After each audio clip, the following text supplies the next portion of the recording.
Hoje é um domingo para todos nós, muito especial, porque é um domingo de ceia.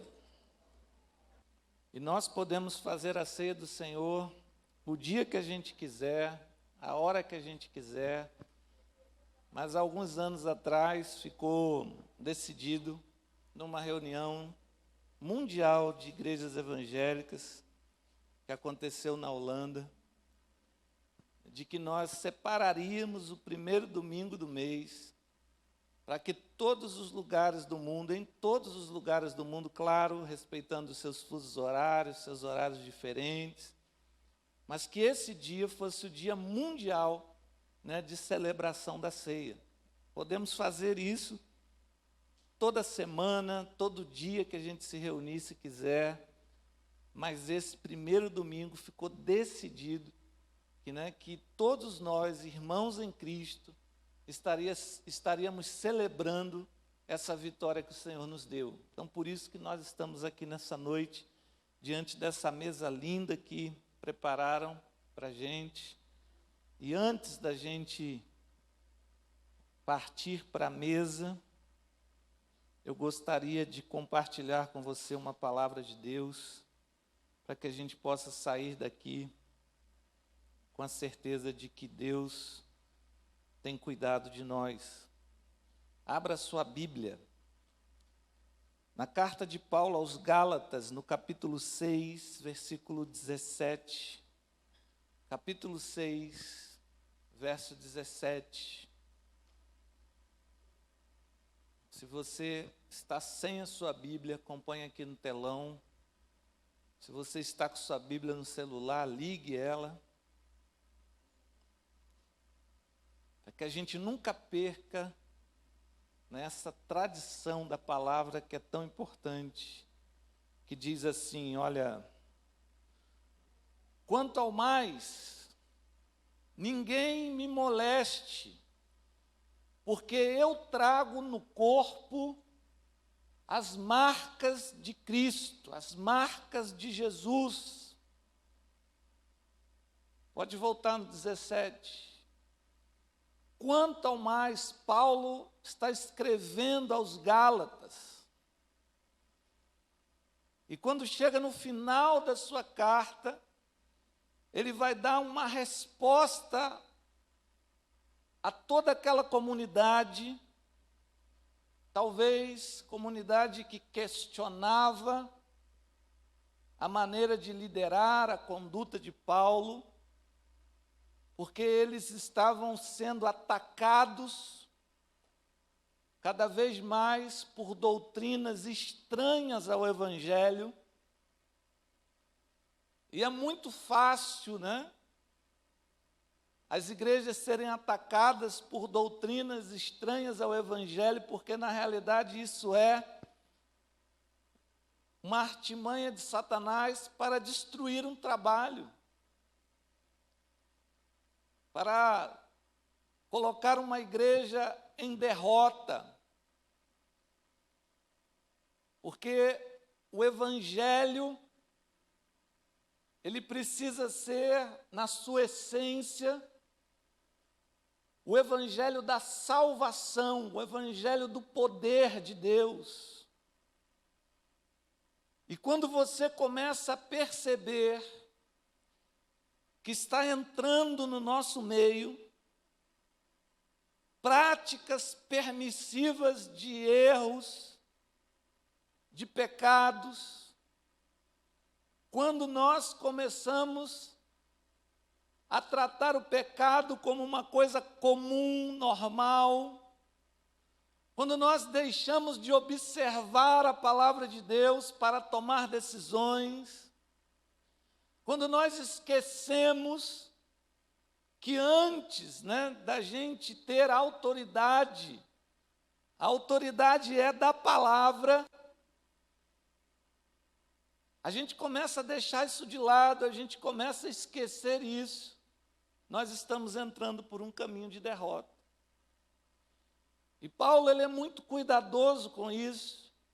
Em Filipenses ele vai dizer que nós, crentes, no Senhor Jesus, estamos incumbidos da defesa do Evangelho, ou seja, nós somos defensores do Evangelho.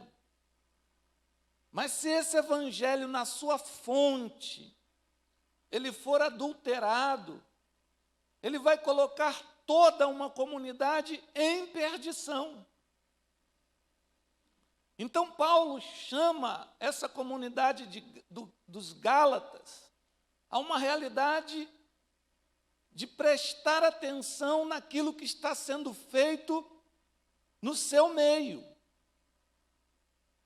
E quando chega no versículo 17 do capítulo 6, ele vai dar um basta e ele vai dizer assim: olha, quanto ao mais, que ninguém me moleste, ou seja, que parem de me atentar o juízo, porque eu trago no corpo as marcas de Cristo.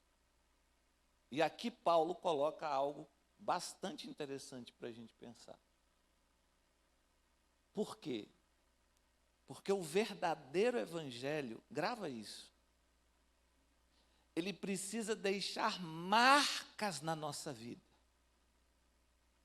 O evangelho, muitas vezes que tem sido oferecido por aí, é um evangelho que não tem deixado marcas.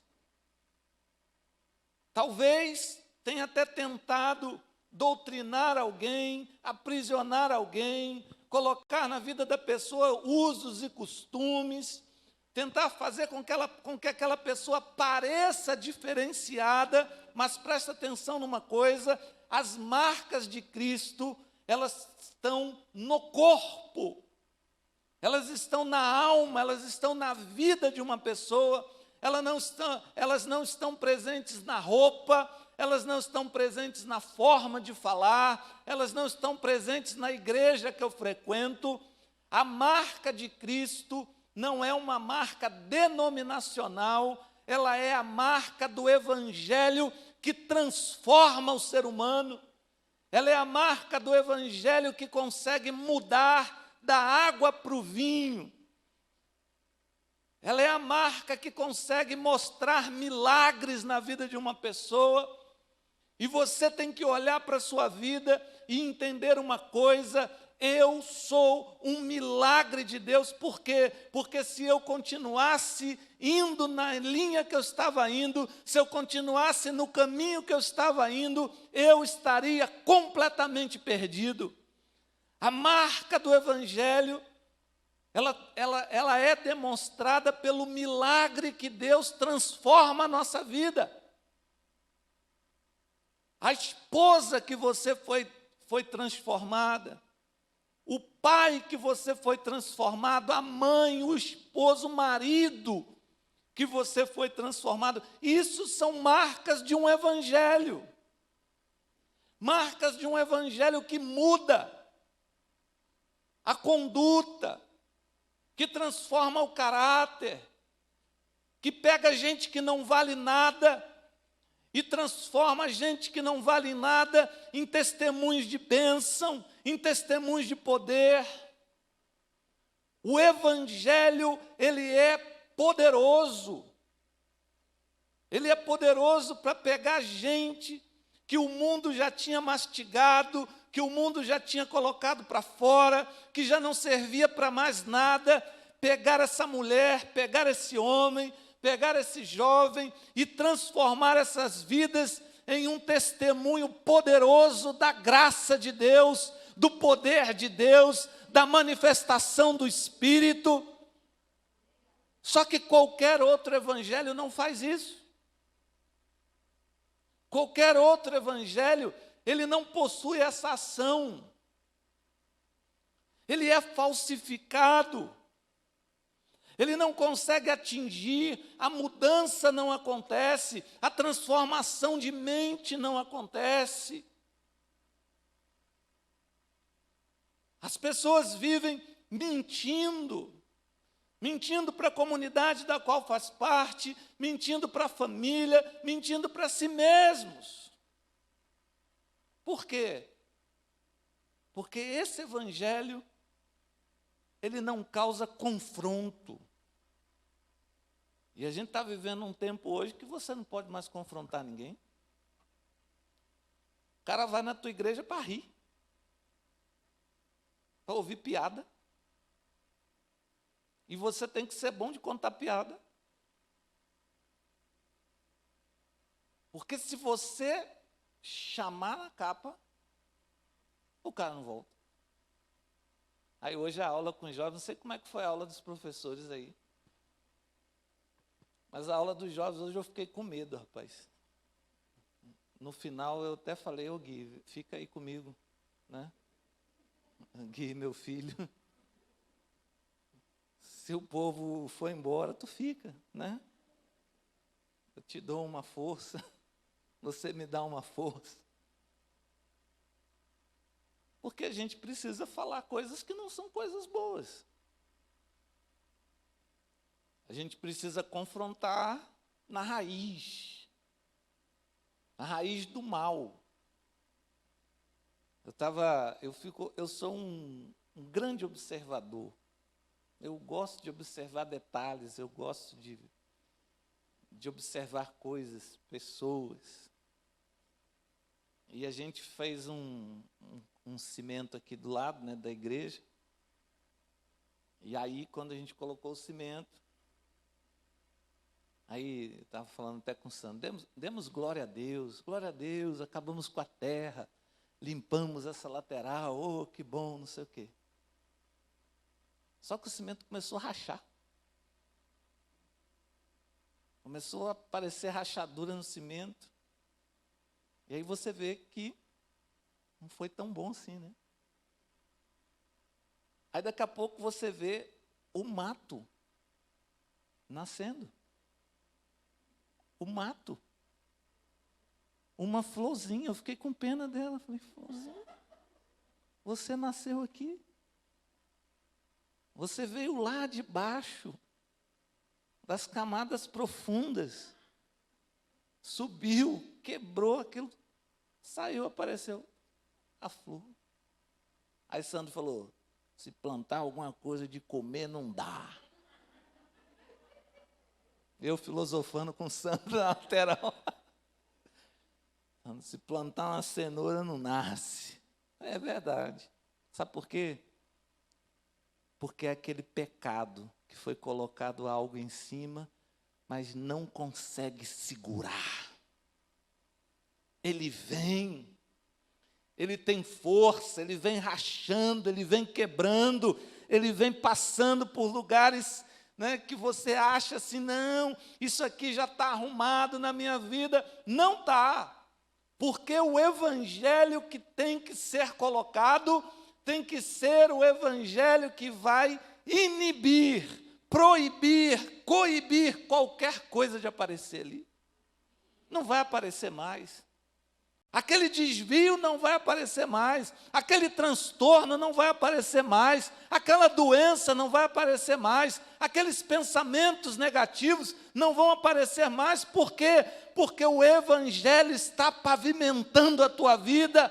O evangelho está transformando a tua vida, e é assim. Mas se for um evangelho qualquer, ele não consegue resistir ao dia mau. Se a gente não obedecer alguns princípios, alguns protocolos, e hoje está cada dia mais difícil, porque você não pode mais fazer isso, porque as pessoas não querem. O confronto, às vezes, precisa doer na gente, para a gente poder experimentar uma transformação. Nós precisamos pensar na nossa conduta o tempo todo. Não é para dar obediência da nossa vida para os outros, porque, afinal de contas, irmãos, ninguém paga as suas contas. Você faz o que você quiser da sua vida. Você é livre para pegar a sua vida e fazer com ela o que você quiser fazer. Mas o problema é que nós temos visto que isso causa uma destruição terrível à nossa volta. Isso causa uma destruição na tua casa, na tua família, na vida dos teus filhos, na vida dos teus pais. Isso causa uma destruição para você. Quando nós não experimentamos um evangelho que restaura, um evangelho que renova, um evangelho que cura, e Paulo vai dizer, olha, eu trago as marcas. Eu queria pensar com você rapidamente em 3 marcas que nós precisamos carregar na nossa vida, que demonstra que nós fomos atingidos pelo evangelho, que nós fomos, acertados por esse evangelho que entrou na nossa vida. E eu gostaria nessa noite de pensar com você, porque de repente você está aqui, e se você olhar para uma dessas marcas e dizer, mas eu não tenho isso, eu quero convidar você hoje a não sair daqui sem que isso esteja na tua vida. A primeira marca é a marca de salvação. A primeira marca que nós precisamos obedecer na nossa vida, olhar para a nossa vida e entender o seguinte, eu tenho a salvação em Cristo. Por quê? Porque nós estávamos perdidos e fomos achados. Acompanhe comigo aqui, olha o que diz Atos capítulo 4, se você está aí, Atos capítulo 4, verso 12, e não há salvação em nenhum outro, porque debaixo do céu não existe nenhum outro nome dado entre os homens, pelo qual importa que sejamos salvos. Ou seja, significa que nós estávamos perdidos. Nós estávamos perdidos. Nós estávamos completamente soltos, sem direção, sem saber nada a respeito de nada do que aconteceria com a gente. Mas esse Deus, Ele veio buscar aquilo que Ele havia perdido, e por causa dele, nós entendemos que nós estávamos perdidos. Eu gosto muito de viajar. Eu gosto de viajar assim, muito sem compromisso, sabe? Porque eu acho que cura a alma. Você vai viajando assim. Mas já aconteceu comigo, de eu achar que eu estava indo para um lugar, e eu estava indo para outro. E eu estava feliz, irmãos. Feliz, lembrando do poeta Fernando Sabino, que diz que perder-se também é caminho.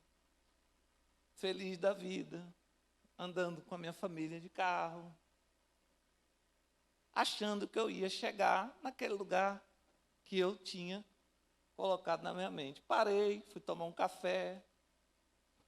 Aí, conversando com o rapaz, falei assim, rapaz, eu estou doido para chegar em tal lugar. Aí ele me olhou assim. É? Ah. Você acha que eu consigo chegar lá hoje? Ele falou assim, na direção que você está indo, nem amanhã. Nem amanhã você chega. Porque você não deveria estar nessa estrada, você deveria estar em outra estrada. Você confundiu tudo. Você está completamente fora da rota. Olha só, eu não sabia. Mas eu estava perdido. E por causa daquele homem, por causa daquele café, eu descobri que eu estava perdido. E que eu teria que mudar de rota. Que eu teria que pegar outro caminho. Que eu teria que sair daquela estrada que não ia me levar a lugar nenhum e buscar o caminho certo, pois foi exatamente isso que Jesus veio fazer. Jesus veio dizer para a humanidade, vocês estão perdidos.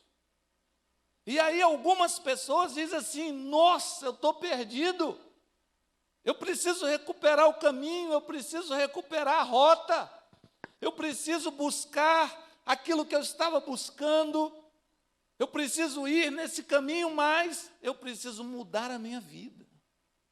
Eu preciso transformar a minha vida. Eu preciso de uma conversão. Eu estava indo, agora eu preciso voltar. Na nossa vida espiritual é exatamente desse jeito. Talvez você está indo por um caminho, mas você está perdido, você está perdida. E não se sinta mal ouvindo isso, porque nós andamos perdidos e às vezes se perder é bom.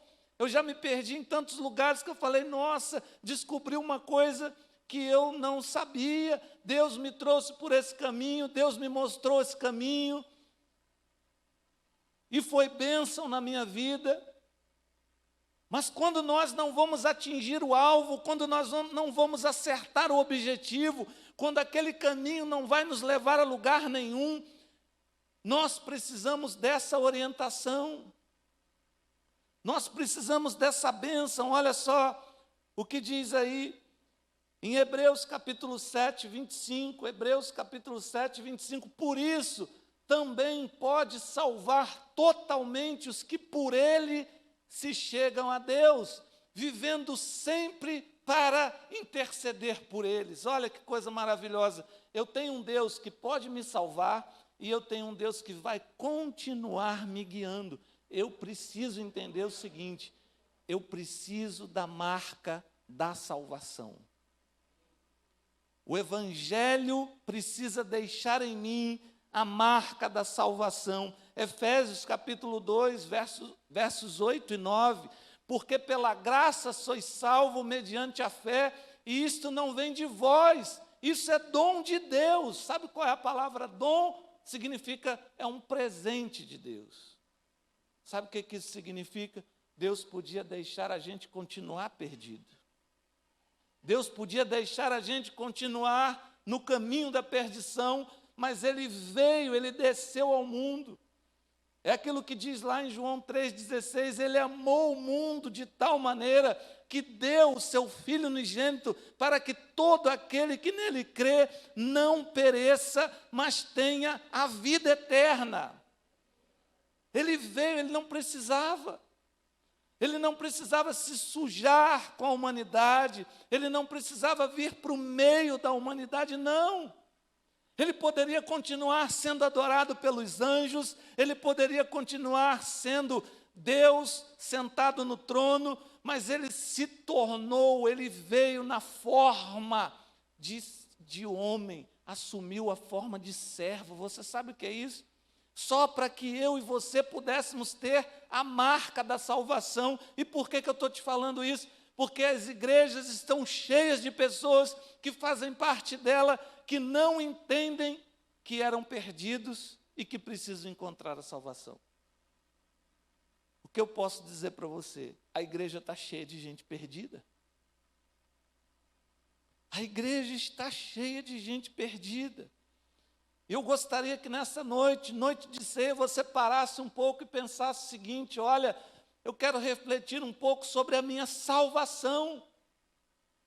Será que se eu deixar essa vida hoje, eu serei uma alma perdida ou eu serei um achado de Deus? Serei eu um achado de Deus ou uma alma perdida que Satanás virá e dizer o seguinte: você é meu, você é minha? Não sou não, é sim, mas eu não sou, sabe por quê? Porque você está perdido. E o fato de você estar perdido faz com que você vá diretamente para as mãos dele. Por que isso? É simples. Nós somos alma vivente. Se você acha que você vai morrer, eu preciso te dizer que não. Que a única coisa que vai acabar é esse corpinho aí que você tem, lindo. Você gosta tanto que dói. Né? Que você sente dor na coluna, nas costas, não consegue mais abaixar. Né? Tirando o Jorge, que corre 11 quilômetros todo dia. Mas não adianta não. Pode correr, pode malhar, pode comer só alface, só tomate, pode comer. Talvez você avance mais um pouquinho. mas não vai ficar. Ninguém. Ninguém. Não fica. E o dia que esse corpo se for, a tua alma está livre. Dará um grito de liberdade. Estou livre. Agora, se você não voltar para Deus, porque você é fôlego de Deus, Satanás estará lhe esperando, de braços abertos, dizendo: eu lhe roubei, você é meu. É a grande verdade do Evangelho. Nós precisamos de salvação, queridos. Nós precisamos de salvação. E nós precisamos tanto que nós provocamos isso de tal maneira que o próprio Filho de Deus habitou entre nós. Ele olhou e disse: eles precisam tanto que eu preciso ir lá, morrer por eles, para que eles possam ser salvos. Olha aí, Lucas 9:56. Pois o Filho do Homem não veio para destruir as almas dos homens, mas para salvá-las. E seguiram para outra aldeia. O Filho do Homem não veio destruir as almas, por quê? Porque já estávamos destruídos, já seríamos destruídos. Mas agora não, o Filho do Homem não veio destruir as almas, ele veio salvar as almas. Por que que a Bíblia fala de salvação? Porque nós precisamos ter essa marca na nossa vida. Um evangelho que não produz salvação, ele não é um evangelho que está te ajudando.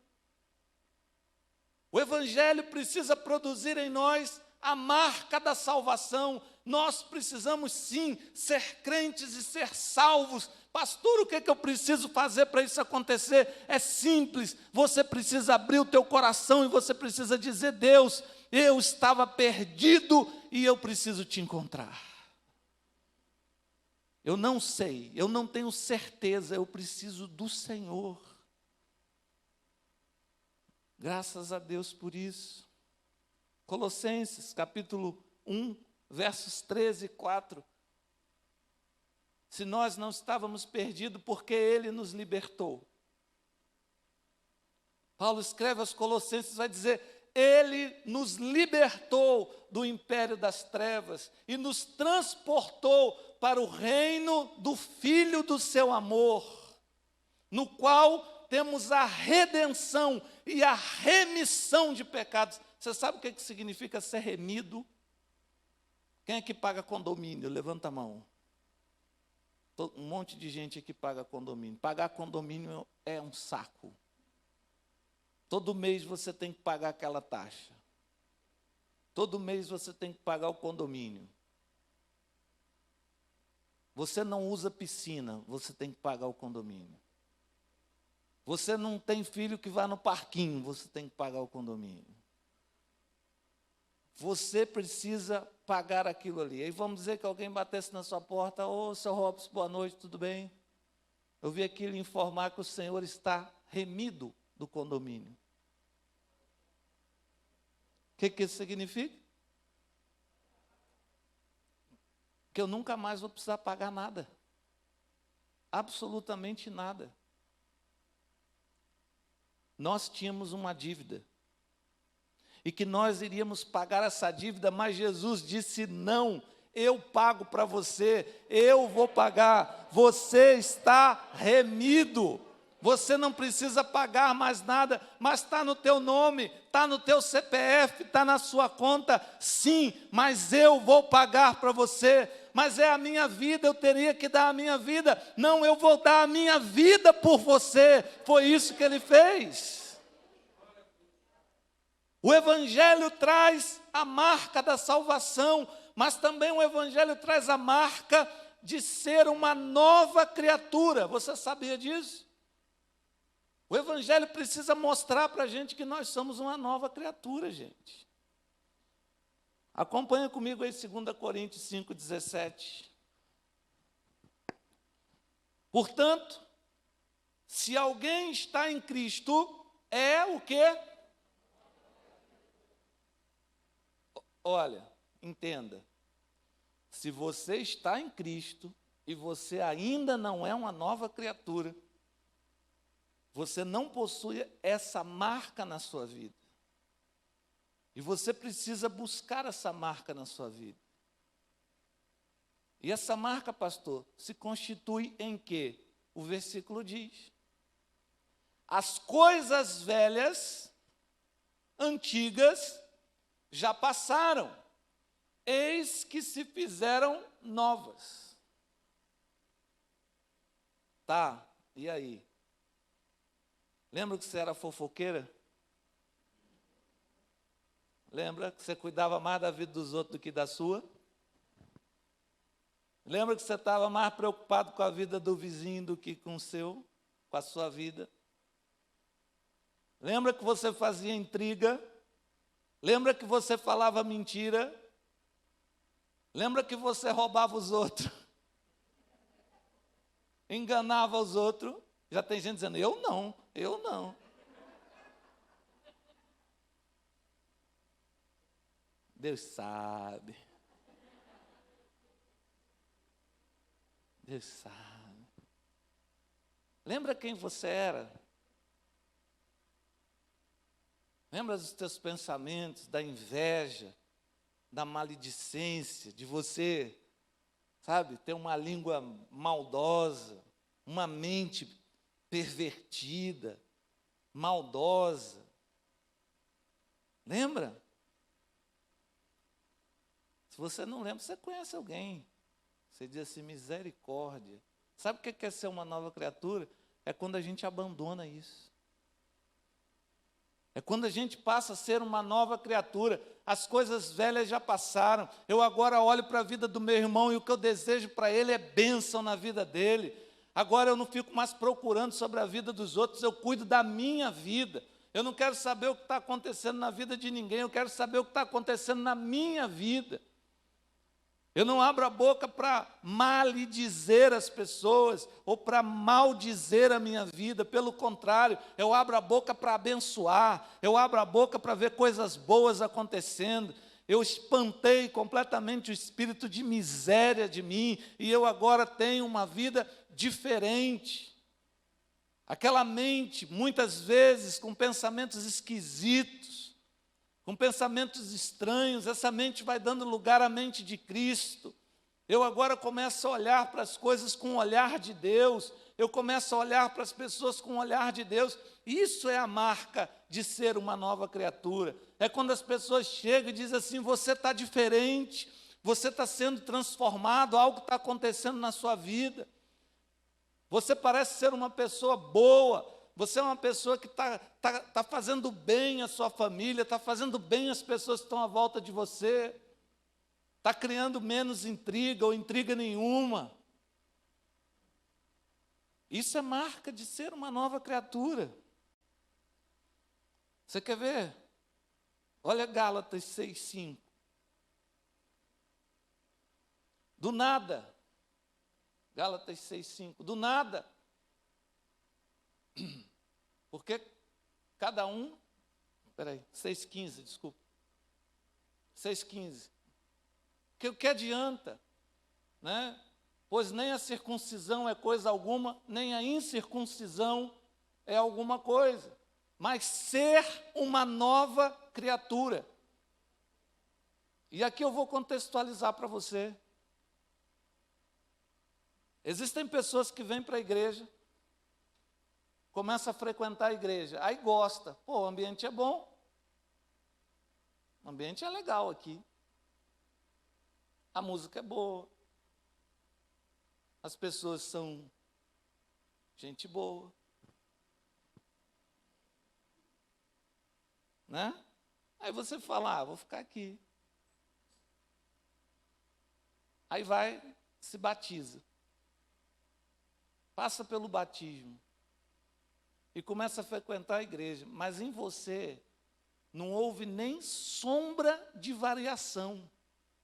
Sabe o que Paulo está dizendo?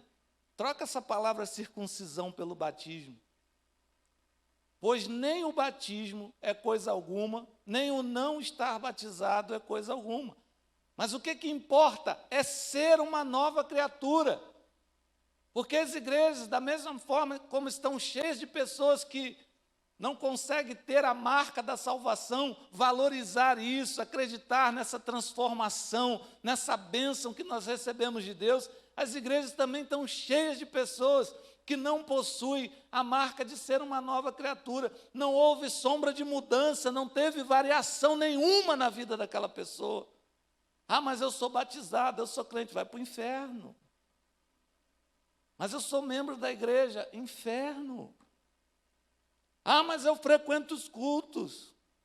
Satanás também está tranquilo, dizendo, estamos aí, estamos juntos. Estamos juntos. Sabe por quê? Porque não existe marca do evangelho na tua vida. Nós precisamos vigiar e entender isso, nós somos crentes. E a gente precisa avaliar constantemente, as marcas do evangelho estão na minha vida.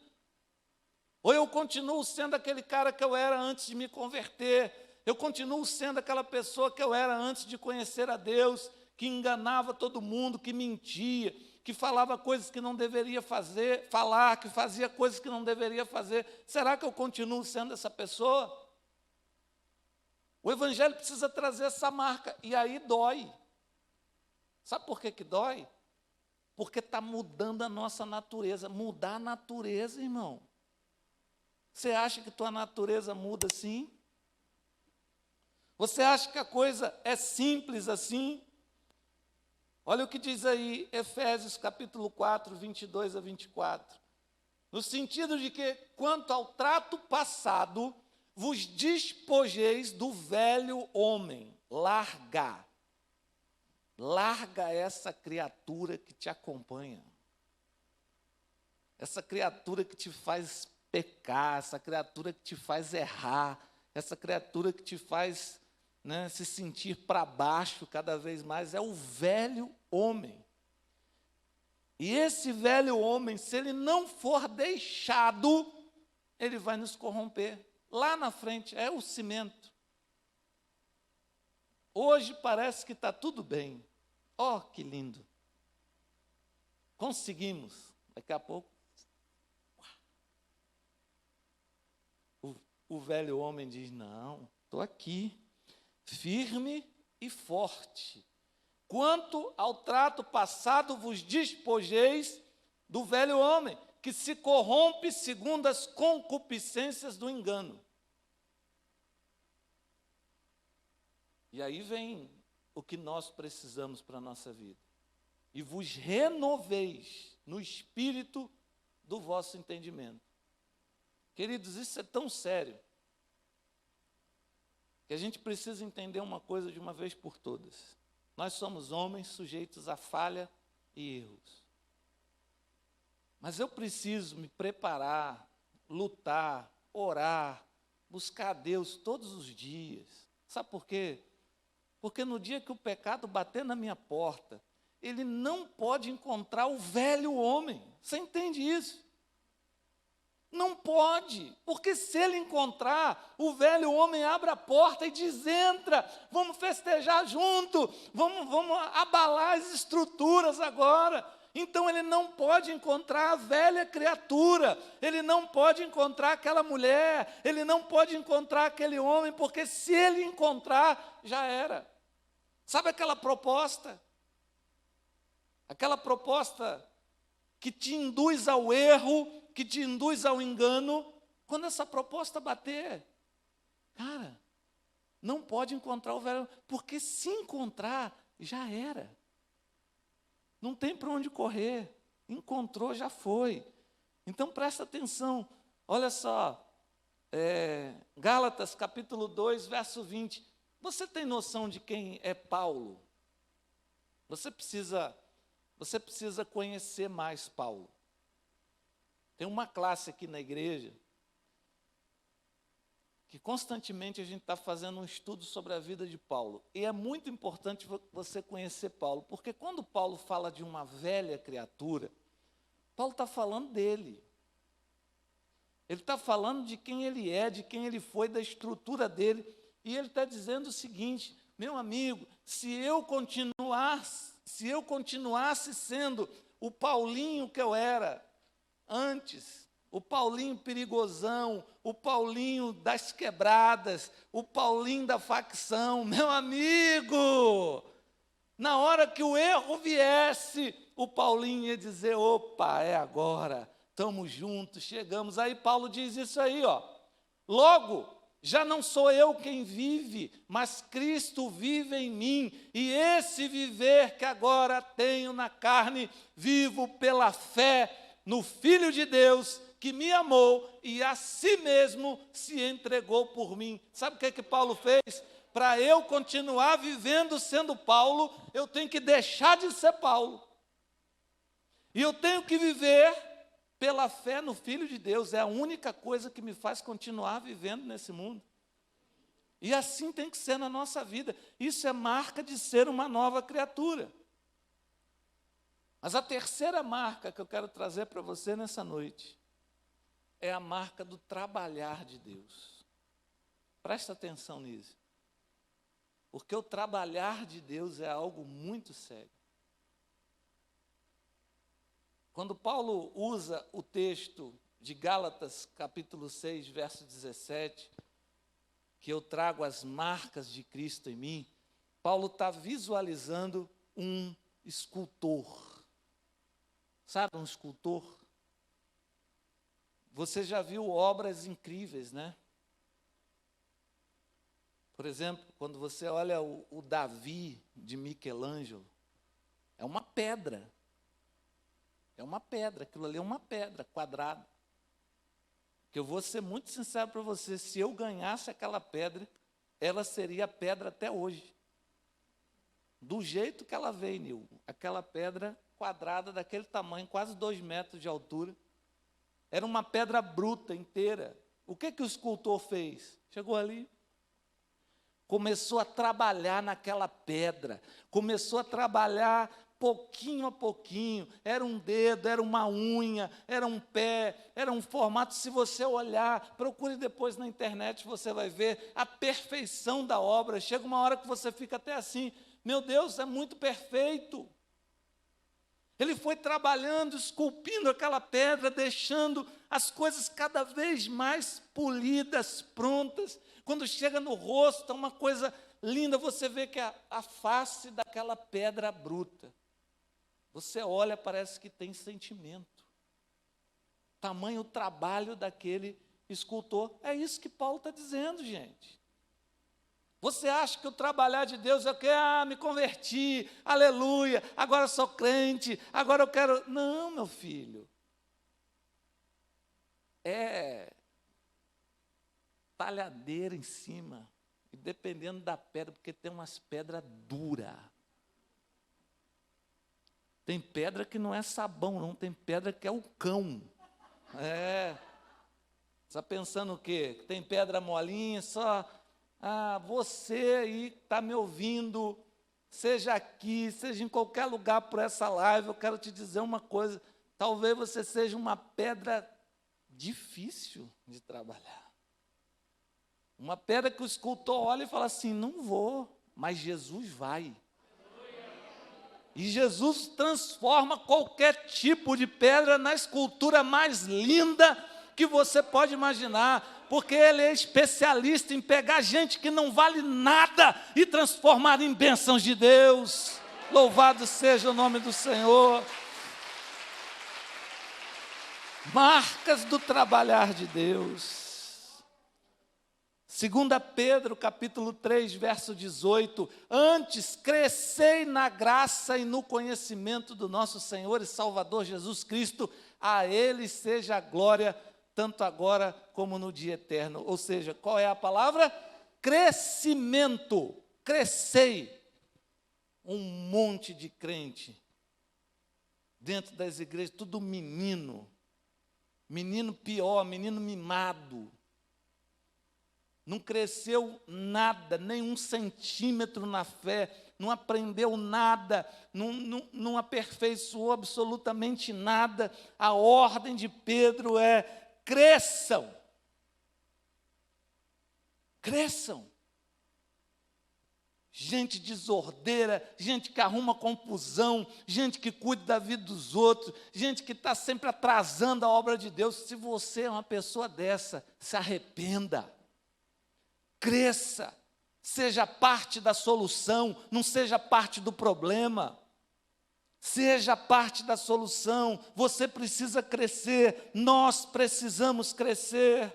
Olha Efésios capítulo 4, 15 a 16. O que diz? Mas seguindo a verdade em amor, cresçamos em tudo naquele que é a cabeça, Cristo. Deixa eu falar uma coisa para você a respeito de crescimento.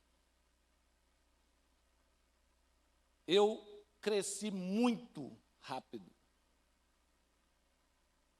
Na primeira série,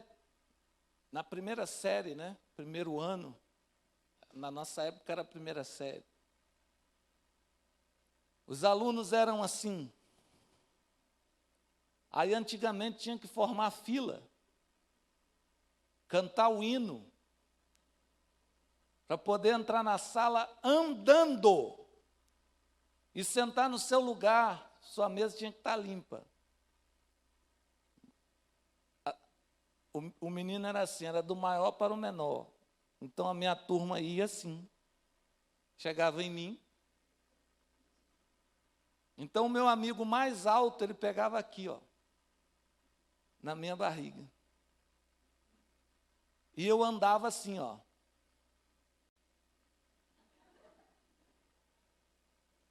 Por quê?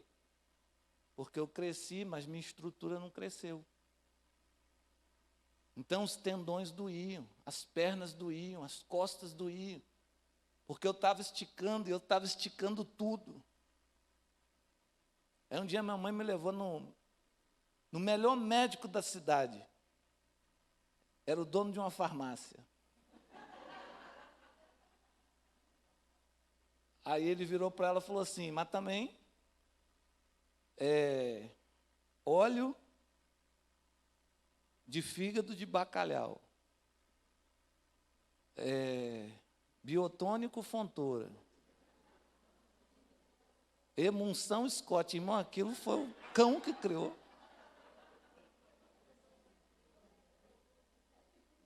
Tem uma coisa horrível, calcigenol. Os novos aqui não sabem nada a respeito disso. Aí, tome, porque antigamente as mães queriam apresentar para a sociedade local o filho gordo. Ué. Olha, fulano tá gordo, tá bonito. Então, ó, que negócio de dieta balanceada o quê? Era um pão inteiro e vai e toma. Aí você cresce, aí o farmacêutico, no alto da sua inteligência, disse assim, sabe por que ele sente tanta dor? Porque ele está crescendo. Nunca esqueci isso. Crescer dói. Crescer dói, irmãos. E no Evangelho não é diferente, dói. Quando o Evangelho vem e diz a verdade para a gente, a verdade dói. E tem que doer mesmo, porque se não doer, a gente não cresce. Mas seguindo a verdade em amor, cresçamos em tudo naquele que é o cabeça, Cristo. De quem todo o corpo bem ajustado, consolidado pelo auxílio de toda a junta, segundo a justa cooperação de cada parte, efetua o seu próprio aumento para a edificação de si mesmo em amor. Crescer dói. Aprender a amar dói. Aprender a perdoar dói. Aprender a ter uma visão de Deus dói. Porque quando o mundo disser para você não, Deus está dizendo sim. E você vai ter que olhar com o olhar dele e entender o seguinte, está doendo, mas é isso. Evangelho causa dor quando a gente está crescendo. E em último lugar, para a gente fechar, Filipenses 1, versículo 6. Amo essa palavra. Estou plenamente certo de que aquele que começou a boa obra em vós há de completá-la até o dia de Cristo Jesus. Amém? Louvado seja Deus. Sabe qual é a notícia boa? A notícia boa é que Ele está trabalhando em nós. Mas você não pode desistir. Você precisa ter essas marcas na tua vida. A primeira delas, fundamental, a marca da salvação. Porque tudo começa aí. Deus não vai trabalhar na vida de quem não é salvo. É investir em coisa ruim, é colocar todo investimento em nada, porque você vai se perder pelo caminho. Deus vai investir em vida de quem entende que é salvo. Ah, pastor, mas Ele não ama todos, mas Ele não tem misericórdia de todos. Ele já fez tudo o que tinha que fazer. Ele te deu a oportunidade da salvação. Toda obra na tua vida começa a partir daí.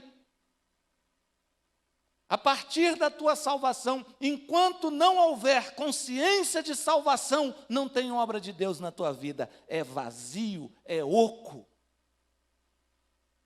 A obra de Deus na vida da gente começa quando nós temos consciência plena da nossa salvação. Amém, queridos? Feche seus olhos, vamos orar nessa noite. Porque eu quero que você faça essa oração comigo. E talvez nessa noite você precise dizer: eu quero trazer no meu corpo, na minha vida, as marcas de Cristo. Porque senão não adianta.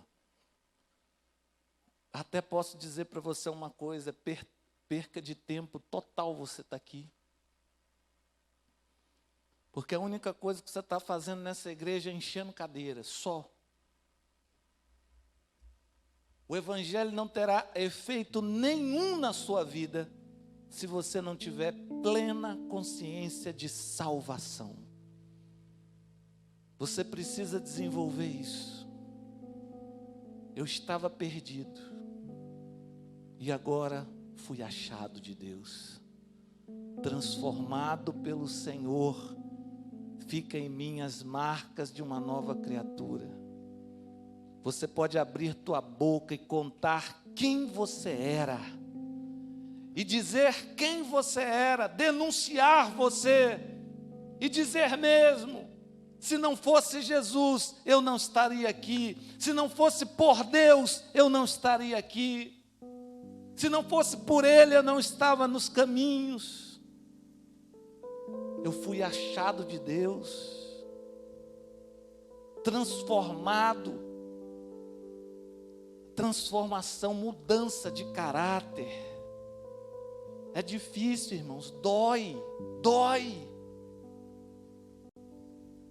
Às vezes a gente não quer, às vezes a gente se esconde, às vezes a gente foge, mas é necessário porque nós estamos crescendo. A marca de ser uma nova criatura. Talvez você esteja muito longe daquilo que você gostaria de ser. Mas você pode dizer nessa noite: eu já não sou quem eu era.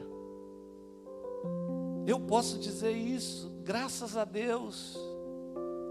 Talvez eu esteja muito longe de ser o ideal, talvez eu esteja muito distante de ser aquilo que eu gostaria de ser aquilo que eu almejo ser. Mas sabe aonde eu vou gloriar-me no Senhor? É que eu já não sou mais quem eu era. As coisas velhas já passaram, eis que tudo se fez novo. Sabe quando você sabe que tem essa marca? Quando você abre a tua boca e pode se denunciar. Terceira marca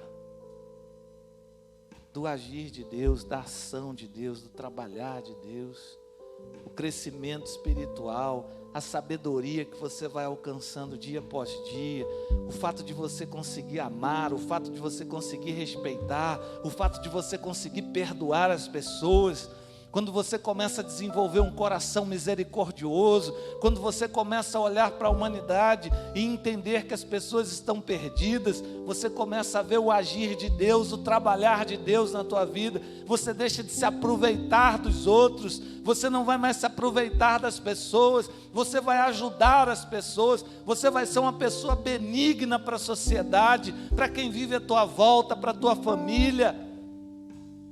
É o trabalhar de Deus. E saiba, não desanime, porque aquele que começou a boa obra é fiel para terminá-la. Se você está aqui essa noite, seja nos visitando, e você quer entregar o teu coração para Jesus, faça isso. Tome essa decisão hoje, não deixa para amanhã não. Pega a tua vida e diz assim: Senhor, está aqui a minha vida, eu vou colocar diante do Senhor nessa noite. Eu quero trazer em mim a marca da salvação, a marca de ser uma nova criatura, a marca do trabalhar de Deus. Faça isso. É aí, é entre você e Deus. Você pode dizer: eu quero isso na minha vida. Eu quero conhecer a Deus. Pai querido, toma essa igreja nas tuas mãos e obrigado por essa noite. Que a marca do teu poderoso evangelho esteja sobre as nossas vidas. É o que nós te pedimos em nome de Jesus. Amém. Aleluia.